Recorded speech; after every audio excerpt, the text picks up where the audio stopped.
Most of the movie is shot in a way that we're trying to be with the cast the whole time and feel their emotions and to be with them. And we thought that on that first moment where he's stepping out of the train, we wanted to kind of like not cut and just to be with him and follow him until he like sees the fire in the distance, to feel the chaos with him. That obviously helped also with like the amount of people we had, because we didn't have a lot of extras and we couldn't populate that place a lot. Then we could choreograph everything in a way that felt more chaotic, and we had like the horses and the car passing by, a lot of like other people running around. And there's something fun about shooting things as a oneer that you don't cut and you just like go with it, and everything needs to work at the same time. And the ballet of like everybody moving around, there's actually a guy that hits the camera and was amazing, because actually when we were shooting I was like, oh no, my god, the guy ruined the take. But when I watched the playback I was, no, that's perfect actually, helps with the whole sensation. And I feel like we were super lucky because again it's just natural light, and that's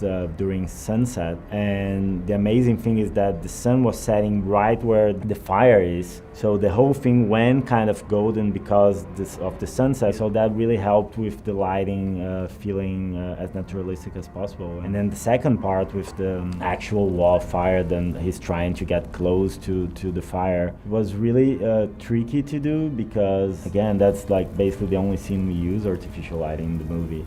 We went to a forest that had actually burned down a year prior, so all those trees are actually burned, and there was ashes on the floor, and nature was kind of gone in a way. So we just had to add the lights. It was a really cool lighting rig that Kevin Cook, our gaffer, found with a music concert company actually, because we needed something really extensive.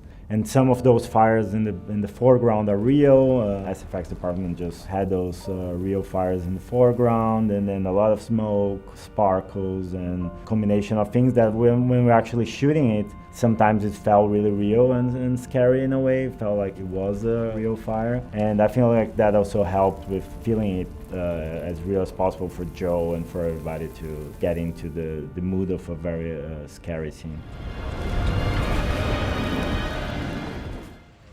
Bye, Kevin. Yeah, that was really cathartic to shoot in a way, because, I mean, first of all, that cabin was beautiful. It was 100% practical, built on location, and we kind of all wanted to move to that cabin and live there in a way, but we had to burn it. Once the cabin starts burning, you don't have a lot of time, and there's no take two, because that's it. So we made sure we had a few angles prepped, and like a dolly in a place, a dolly in another place, a slider, one camera with a zoom lens, so we would just move from one shot to the other to make sure we had all the angles we wanted with the house burning, so like different stages of the house burning. But that was very, very cathartic to shoot and to say goodbye to the cabin that we kind of lived magical moments.